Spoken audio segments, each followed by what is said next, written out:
I'm Warren Lieberman. Welcome to Thoughts from an Old Man, my YouTube channel. This channel has a central theme, Thoughts from an Old Man. In other words, me yakking. Considering my background, I might have useful musings and insights. Delivery boy, truck driver, veteran, part-time parking lot attendant, teacher, salesman, and nonprofit administrator. I've been awarded a bachelor's and master's degrees in education, have experiences with several nonprofit boards. I have some qualifications, but mostly a student of life for over 80 years, and on occasion, doer of stupid things. I'm still working out the kinks of creating content and learning basic editing skills, so please excuse a few misspoken words and technical glitches. I hope you enjoy this episode of Thoughts from an Old Man on YouTube at Warren Lieberman, 1816.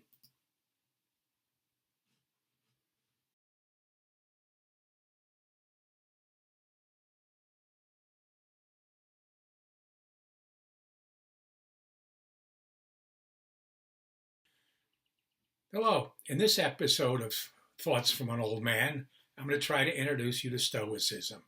First, a disclaimer. I'm not a formal student or an expert in philosophy or Stoicism. I can't even spell the names of many of the ancient philosophers.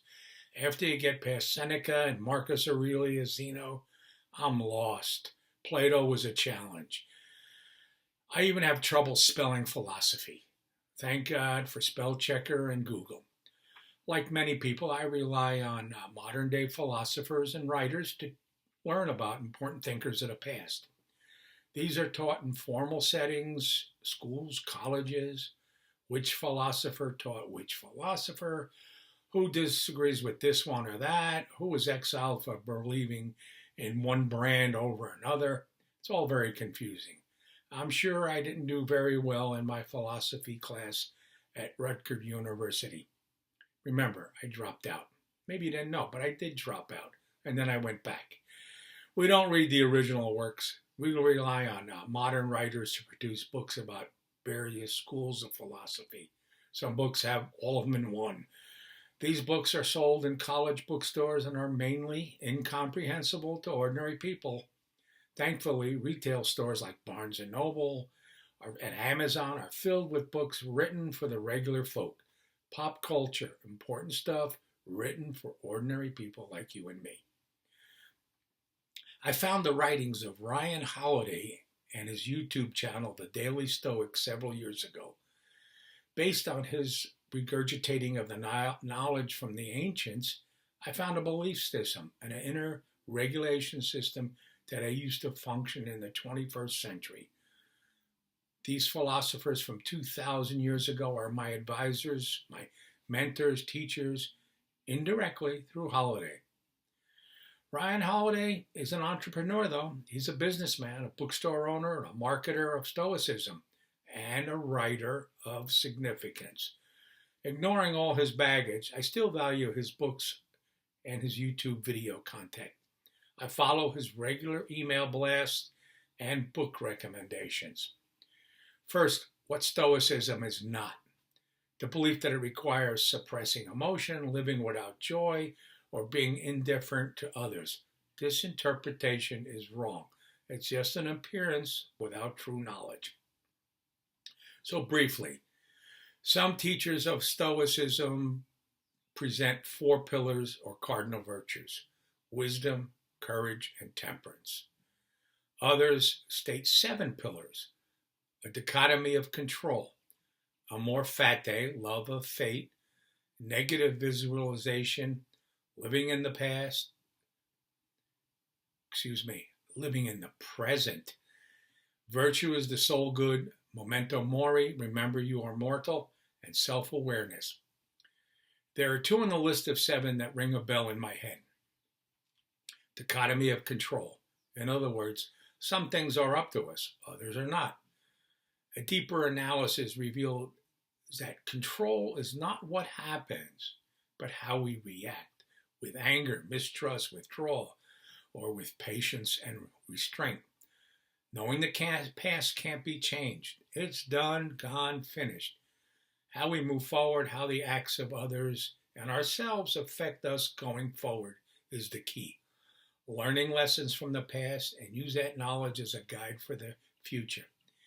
Even if there are difficult things that don't seem to be in our control, we may have ways to affect them through peaceful actions, and in today's world that could be participating in elections, supporting groups that foster goodwill, helping others through good work, speaking out against evil. That's why I write letters to the editor. Stoics have a social duty to help others. The second principle that resonates with me is memento mori. Remember, you are mortal. This seems obvious, but many people are in subtle denial. Small denials like beauty, athletic prowess. We spend millions on beauty products, clothes to make us look better, vitamins, bottled memory pills, $200 sneakers to run faster, whatever. Mostly they make us feel better, but they don't make us better human beings. Big denials like families begging doctors to treat terminal illnesses with aggressive treatments, or people seeking alternative treatments from overseas, thinking that we can do difficult tasks tomorrow, or right or wrong, when tomorrow may not come. I read Atul Gawande's Being Mortal several years ago, before I learned about Stoicism, or maybe at the same time and I just didn't realize it. And it proved to be very enlightening. Plan to read it again and maybe present a video on it. Dr. Gawande explains how as a medical student, he wasn't properly taught how to cope with death for himself or his patients. He was taught surgery fixed everything except a bad outcome, death. Stoicism teaches us how to cope with death, accept it as a normal part of life. I learned that effective letters to the editor end with a call or a request for action. I'll be ending my thoughts today with a suggestion. Find a book or two on philosophy and Stoicism, or a YouTube channel, and learn something new. I recommend Ryan Holiday because he's the one I'm most familiar with.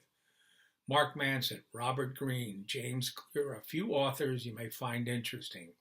And they also have books and videos.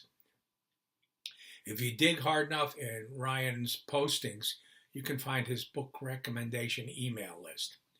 Go to a good bookstore and a used bookstore and find a bargain. Hope you enjoyed my thoughts today. See you next time.